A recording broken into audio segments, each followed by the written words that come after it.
Quero saudar os irmãos aqui presentes, visitantes, com a graça e a paz do nosso Senhor e Salvador Jesus Cristo. Amém? Então, meus amados irmãos, abra sua Bíblia lá no Evangelho de João, para nós lermos então o nosso texto, que diz o seguinte: Evangelho segundo escreveu João, capítulo 3, a partir do primeiro versículo até o versículo 6. Evangelho de João, capítulo 3, versículos 1 a 6. Havia entre os fariseus um homem chamado Nicodemos, um dos principais dos judeus. Ele de noite foi ter com Jesus e lhe disse: Rabi, sabemos que és mestre vindo de Deus, porque ninguém pode fazer esses sinais que tu fazes se Deus não estiver com ele. A isto respondeu Jesus: em verdade te digo, que se alguém não nascer de novo, não pode ver o reino de Deus. Perguntou-lhe Nicodemos: como pode um homem nascer sendo velho? Pode porventura voltar ao ventre materno e nascer segunda vez? Respondeu Jesus: em verdade te digo, quem não nascer da água e do Espírito não pode entrar no reino de Deus. O que é nascido da carne é carne, e o que é nascido do Espírito é Espírito. Esse texto, como eu falei para os irmãos, bem conhecido de todos nós, né? Então, o que acontece? Nicodemos chega para Jesus e, chegando para Jesus, já chega chamando Jesus de mestre, reconhecendo que Jesus é o mestre, e mais do que isso, que é vindo de Deus. E ele tem uma teoria interessante para dizer para sua argumentação. Sabemos que é um mestre vindo de Deus, porque ninguém pode fazer as obras que tu fazes se Deus não for com ele. Eu pergunto aos irmãos, Jesus deu alguma resposta para Nicodemos a respeito disso? Não. Talvez nós poderíamos perguntar, será? Será que só uma pessoa ungida por Deus, cheia do poder de Deus, vindo diretamente de Deus, é que pode fazer sinais e maravilhas? Será que estava certa a teoria de Nicodemos? A cabeça dele, isso era um divisor de águas. Sabemos que és mestre vindo de Deus, porque ninguém pode fazer as obras que tu fazes se Deus não for com ele. Se nós formos olhar a palavra de Deus, existem alguns lugares onde está escrito: em teu nome expulsamos demônios, em teu nome profetizamos, falamos línguas, curamos enfermos, fizemos maravilha. Segundo Nicodemos, uma pessoa só pode fazer isso se Deus estiver com ele. Mas, para a surpresa de todos, Jesus diz: eu não conheço essas pessoas. Não adianta me chamar de Senhor, Senhor, se você não fizer o que eu vos digo. Se você não fizer o que eu te mando. Isso quer dizer que muitas coisas podem acontecer e que aparentemente é uma prova irrefutável de que Deus está naquele lugar e com aquela pessoa, e não é. E não é. Havia um mágico nos tempos do Novo Testamento, nos tempos de Paulo, que estava enganando uma multidão com as suas magias, e que as pessoas pensaram que ele era um prodígio de Deus. Mas quando se deparou com a palavra, ele nada mais era do que uma pessoa possuída por espíritos malignos, espíritos de confusão. Agora, depois que ele tem esse encontro com o Senhor, tem essa transformação na sua vida, ele tem vontade de continuar fazendo as mesmas coisas, mas agora pelo jeito certo. Mas já pedindo de forma errada. Esse é o problema do ser humano. A vontade, o desejo de fazer as coisas certas a gente tem. Mas muitas vezes a gente age ou pede de forma errada. E ele, vendo que os apóstolos oravam, e quando eles oravam e punham as mãos, o Espírito Santo caía sobre a congregação, ele disse: quanto vocês querem? Quanto em dinheiro vocês querem? Para me dar também esse poder. Eu também quero fazer as mesmas coisas. Os apóstolos disseram: o seu dinheiro seja contigo para a sua condenação, porque você pensou que as coisas espirituais se compram com dinheiro. Então, meus amados irmãos, muito embora ele tenha pedido de uma forma errada, o desejo do coração dele era certo, mas a forma era equivocada. Ele disse: não aconteça isso comigo, ore por mim, para que nada disso que vocês falaram aconteça comigo. Então, meus amados irmãos, Jesus não deu uma resposta. Jesus poderia, de fato, né?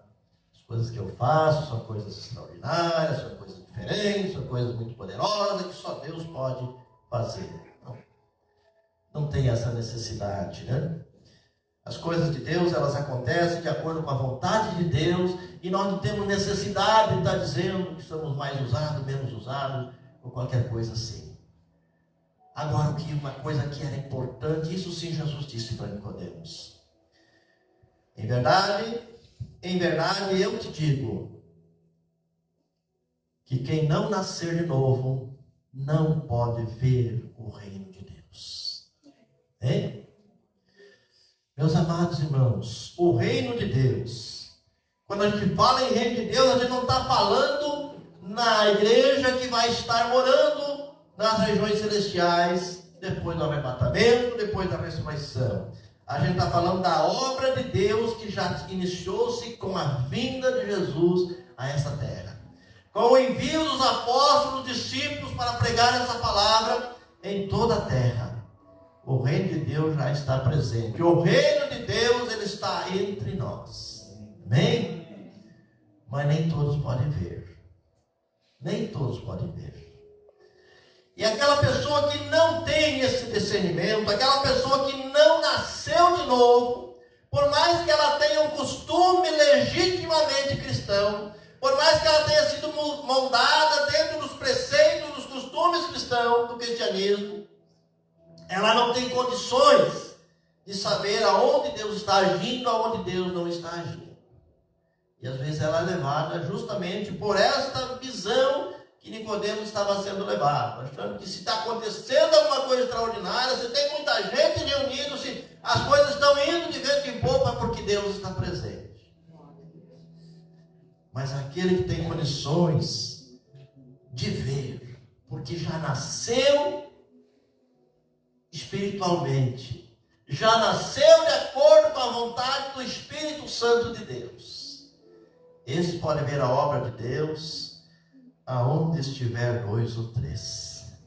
Este pode ver a obra de Deus aonde ele estiver trabalhando, aonde ele estiver viajando, aonde ele estiver passando. Ele pode ver a mão poderosa de Deus operando, porque ele consegue ver o reino de Deus que age na humanidade nos mais diferentes lugares.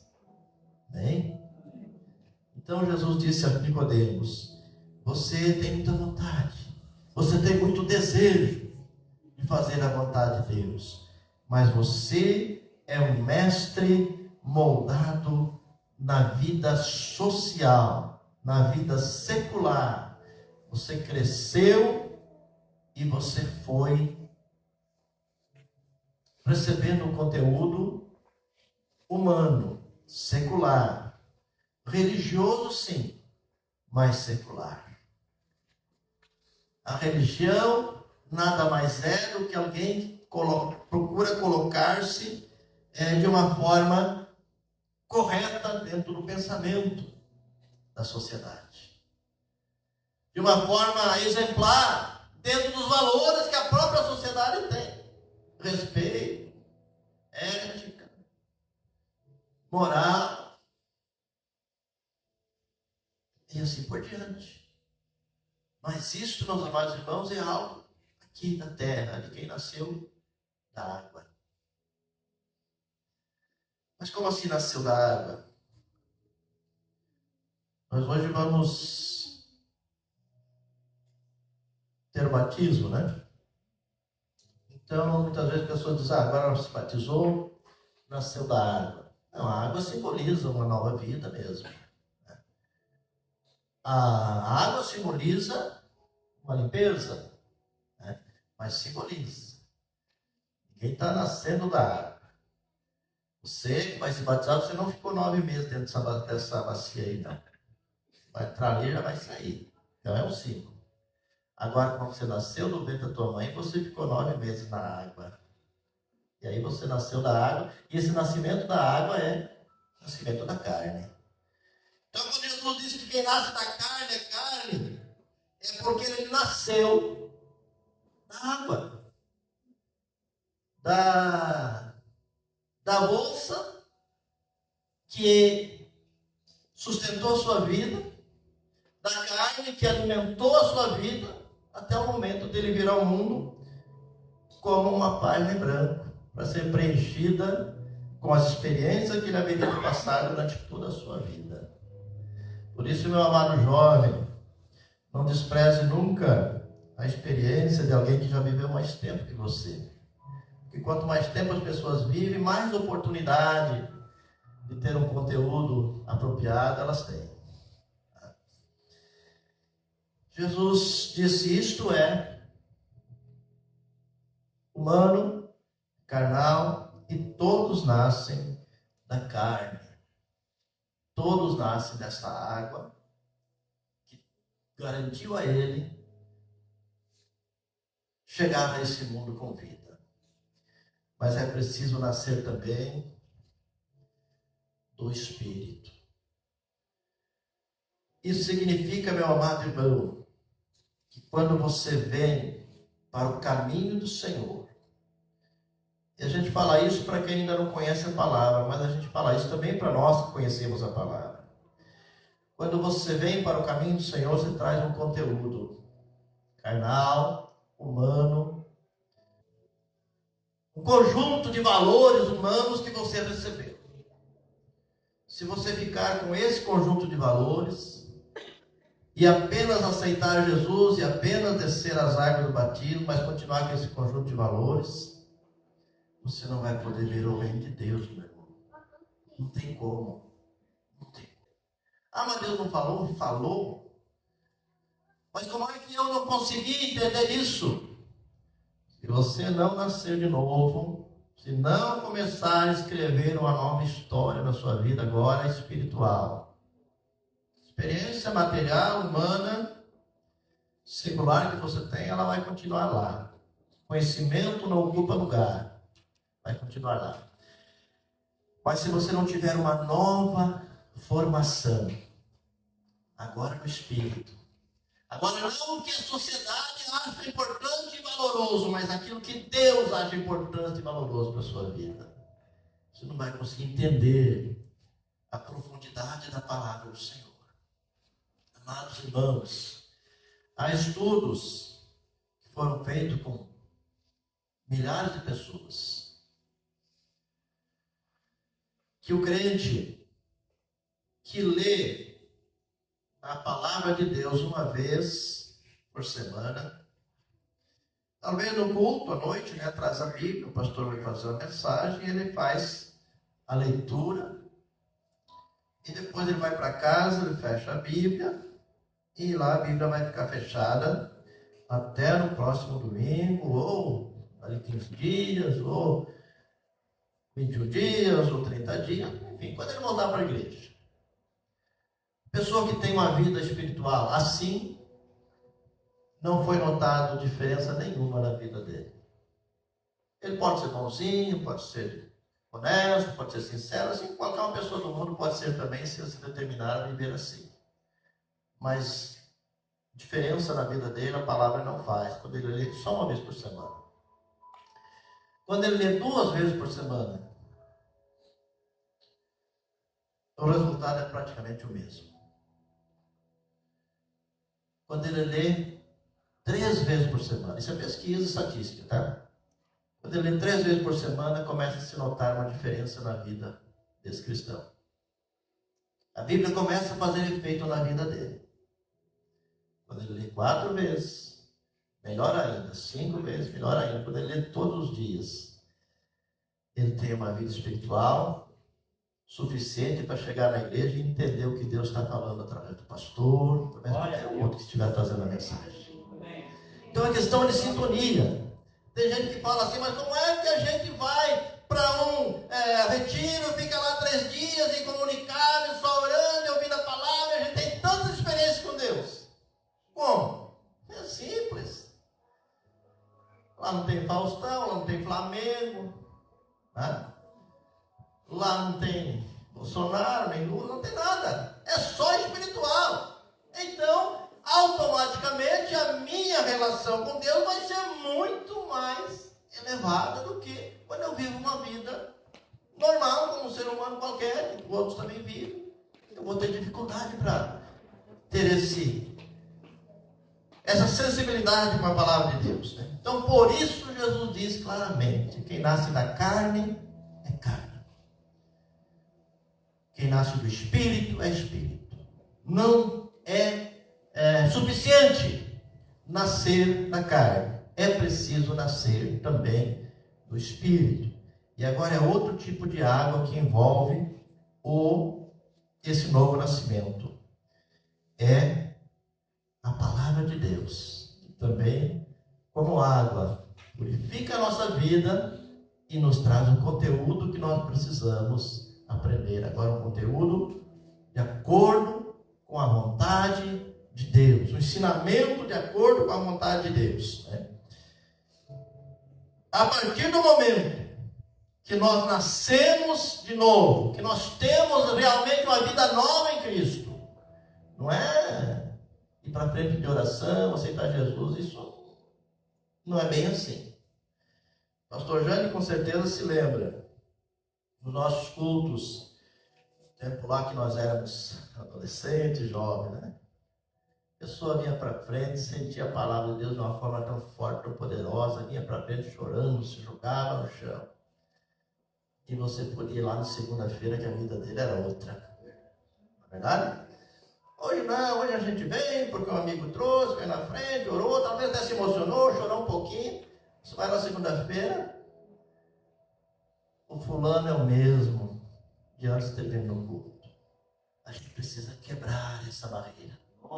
A gente precisa modificar a nossa forma de nos relacionarmos com Deus. Porque senão, a tendência é nós permanecermos naquele primeiro nascimento.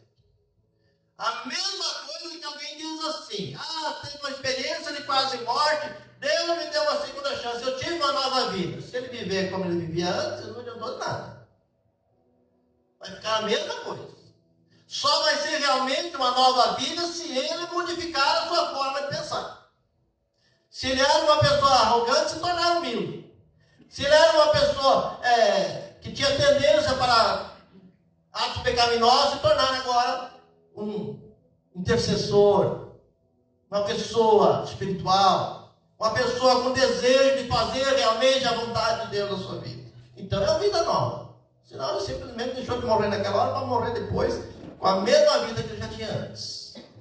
Então, quando nós aceitamos essa realidade, entendemos essa realidade, então nós passamos a buscar as coisas que são lá de cima, a buscar as coisas que são no alto, aonde Cristo habita e que é importante. As coisas terrenas vamos ter que viver, usufruir, participar, porque nós somos também terrenos. Mas isso não deve ser o mais importante para nós. Nem riqueza, nem profissão, nem status, posição social. Nada disso é determinante. É uma consequência da vida que a gente está vivendo. Mas as coisas lá de cima, elas que são importantes. Buscai as coisas lá do alto, e as demais coisas serão acrescentadas. Glória a Deus. Então, o novo nascimento já traz essa postura, esse posicionamento diferente da vida normal, da vida secular. Passamos a buscar as coisas que são lá de cima. Passamos a lutar contra o pecado. Meus amados irmãos, o pecado significa o erro, ele persegue todos os seres humanos. O cidadão normal não dá muita bola para isso, não. Costuma muito se basear no outro. Aí eu nem fiz tanto, nem foi tão grave que nem a do outro. Eu estava na igreja lá, vindo na ceia semana passada. Isso mostra que a pessoa não entendeu a vida espiritual. A vida espiritual é a comunhão dele com Deus. Se o outro vive bem com o pecado, é problema dele. Eu preciso combater. Porque sem santificação, ninguém verá o Senhor. É isso que a palavra do Senhor, que forma essa nova vida, nos diz. Passamos a lutar contra o pecado. Passamos também, a partir do momento que entendemos o que é uma nova vida, um novo nascimento, uma nova forma de adquirirmos conteúdo, passamos a usar um novo palavreado. Meus amados irmãos, o palavreado do brasileiro especificamente, tá sofrível, tá complicado. E nessas vezes o cristão também entra nessa. Falar bobagem é uma coisa gostosa, porque a carne se alimenta disso. Mas quando nós entendemos que nós somos agora uma nova criatura em Cristo Jesus, que estamos sendo agora alimentados com uma nova forma de entender a vida, nós passamos a usar um novo palavreado. E não é só no sentido de palavrão, não. É no sentido também de proferir bênção. Porque o ser humano, ele tem uma tendência terrível de proferir maldição. Não vai dar certo, não presta, essa isso, essa aquilo, essa aquela outra, essa porcaria de vida. E o cristão agora começa a proferir bênção. Vai ser bênção, Deus vai abençoar, vai ser vitória, Deus vai dar a vitória. Uma forma diferente de ver a vida. E é assim que nós vamos começar a ganhar as pessoas para Jesus. Glória a Deus. É assim que nós vamos começar a fazer com que a nossa luz brilhe lá nos lugares de trevas. Passamos a usar uma nova forma de se comunicar e de se expressar. Passamos também a adquirir um novo conhecimento. Conhecimento de nós mesmos. Quantas vezes nós estamos sempre entendendo que conhecemos a vida de todo mundo, que sabemos os defeitos de todo mundo, e não sabemos os nossos. Já o filósofo Sócrates, antes de Cristo, já dizia: homem, conhece-te a ti mesmo. É se conhecer. Quando nós passamos a nos conhecer e a nos deparar com as nossas dificuldades, nós vamos ver que nós não temos razão nenhuma para julgar o outro, para falar mal da vida do outro, para julgar o comportamento do outro, porque nós não somos melhor do que o outro em muitos sentidos. E isso só pode entender quem tem um novo nascimento. Quem tem uma nova direção agora, não mais humana, secular, mas uma direção espiritual. Uma direção vinda de Deus, transmitida pela sua palavra que está à nossa disposição. Por enquanto, mas está à nossa disposição. E pelo Espírito de Deus, que desde o dia em que o Senhor subiu aos céus, Ele enviou, e esse sim, estará para sempre conosco. Amém? Louvado seja o nome do Senhor. Passamos a ter um novo conhecimento. Conhecimento de nós mesmos. Conhecimento da nossa verdadeira missão na terra. Qual é a minha missão? Em que setor o Senhor quer usar a minha vida? Em que setor da sua obra, da sua igreja, o Senhor quer usar a minha vida? Ouvimos falar de evangelismo, 7 de setembro, né? Estamos ouvindo muito o 7 de setembro, ir para a rua de verde e amarelo. E é normal. É normal, porque nós somos verde e amarelo. O nosso país tem uma bandeira verde e amarela. As pessoas vão para a rua de verde e amarelo para torcer para a seleção brasileira.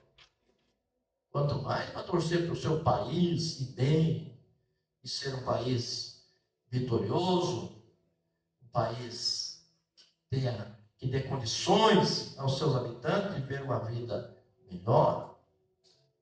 Nada contra. Mas nós, como cristãos, temos que saber que nós temos uma dupla cidadania. Somos brasileiros, sim, mas somos cidadãos do céu. Glória a Deus. E saber que muitos brasileiros como nós não conhecem essa realidade. Por isso a necessidade de entregar um folheto. Por isso a necessidade de convidá-lo. Por isso a necessidade de dizer: Cristo Jesus te ama e quer mudar a tua vida, a tua situação. Isso não é tarefa, meus amados irmãos, de ninguém mais a não ser nossa, como igreja do Senhor. Amém? Amém. Então nós passamos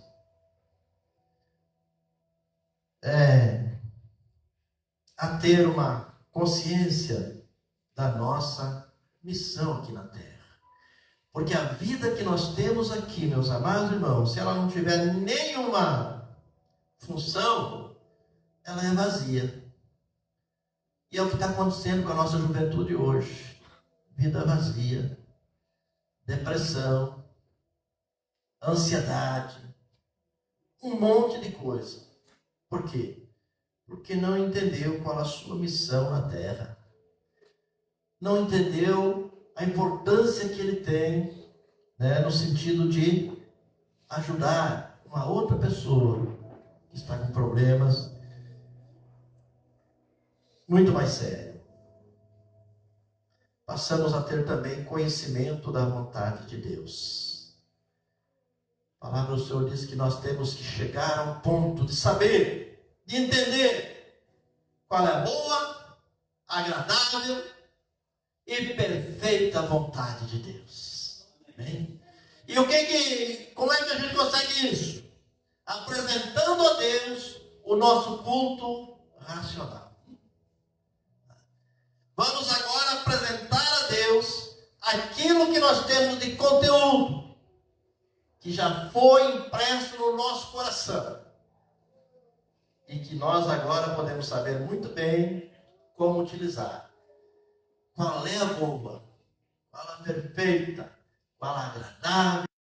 Aprendemos isso, né? Passamos também a ter um novo sentimento. Aquele sentimento de raiva, de rancor, de orgulho, de inveja. Isso não deve mais fazer parte da nossa vida, não, meus irmãos. Não deve mais fazer parte da nossa vida. Tem que passar longe de nós. O irmão comprou um carro melhor. Glória a Deus, beleza. Mas é melhor que o meu, não tem importância. O irmão tem uma saúde de ferro e eu estou doente. Glória a Deus. Melhor não estar os dois doentes. Pelo menos ele está são, pode me ajudar. E assim como Deus deu essa saúde para ele, vai dar para mim também. Assim que age o cristão. humildade, mansidão. Passamos a ter, então, um novo sentimento. Passamos a ser capazes de ter compaixão, de nos compadecer pelas pessoas que, de alguma forma, precisam dessa compaixão. Então, nós passamos a ser capazes de ter compaixão. Passamos a ser capazes de sentir o amor verdadeiro pelo próximo.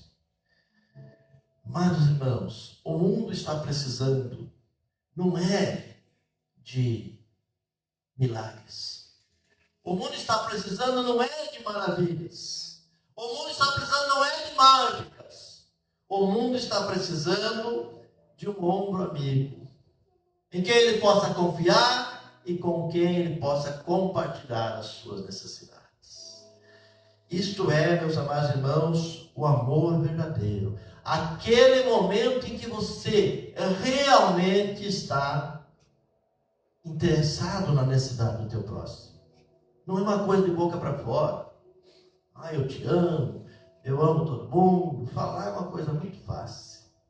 Amor verdadeiro, ele é demonstrado no dia a dia, no momento que alguém necessita dele. E nós, como novas criaturas em Cristo Jesus, temos esta incumbência, essa capacidade de ter compaixão, de ser capaz de sentir este amor verdadeiro. E também passamos a ser capazes de sentir qual é a real vontade de Deus. Amados irmãos, você que já está no caminho do Senhor há algum tempo, você que já tem uma história de vida, e quando você veio para a casa do Senhor, você veio com uma história de vida. A sua história vai continuar.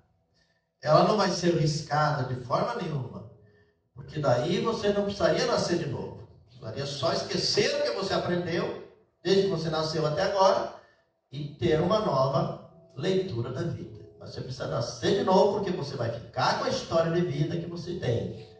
Mas agora Deus vai escrever na tua vida uma história muito melhor e mais gloriosa. Aleluia. Essa segunda vida, ela vai ser muito melhor, muito mais significativa do que a primeira. Então, se você ainda está vivendo a vida antiga, se você ainda está com aquele sentimento do tempo antigo, cuidado, cuidado. Procure mudar. Procure se chegar mais a Deus. Procure buscar mais a leitura da palavra de Deus. Procure praticar mais as obras da fé. Porque, senão, vai continuar com aquela mesma história de vida antiga que começou a ser escrita no dia que você nasceu e não vai te levar a lugar nenhum. Você não vai conseguir nem ver o reino de Deus. Aí o que acontece? Deus vai estar fazendo sinais, maravilhas importantes e você está presente e não vai sentir absolutamente nada, não vai entender absolutamente nada, não vai ver absolutamente nada. Porque só pode sentir, só pode ver, só pode se alegrar com as maravilhas de Deus aquele que nasceu de novo. Aleluia. E foi isso que Jesus disse a Nicodemos. Quem nasce da carne é carne. Nasceu da carne, nasceu da água, foi criado lá, na bolsa materna, alimentado pelo corpo da própria mãe. E nasceu. Isso é o nascimento da carne. Você precisa nascer agora no Espírito. Você precisa agora viver uma nova realidade. Ter um novo conhecimento, ter uma nova forma de pensar e de proceder nesse mundo. E aí sim, a palavra purifica, a palavra de Deus nos traz a estrutura que nós precisamos. A água do batismo é o importante significado de que você morreu para o mundo e nasceu para Cristo. É um símbolo. Isso já aconteceu na tua vida. Por isso que você vai apenas participar desse símbolo. Batismo não é uma poção mágica que você vai entrar de um jeito e sair de outro. O pastor vai te batizar hoje à noite, é porque ele já viu que na sua vida Deus está operando. Aleluia. Bem? E ele sabe que na sua vida Deus vai continuar operando. E a gente precisa ter essa sensibilidade. A vida do mundo, ela tem sua serventia. Nós somos humanos e carnais. Então tem a sua serventia. Quanto melhor vivemos ela, melhor será. Mas a vida eterna que nos espera, ela exige de nós um preparo e um conteúdo novo, que é o conteúdo que o Mestre Divino tem para nos dar. Amém? Curva a sua fronte, meu irmão, vamos orar ao Senhor.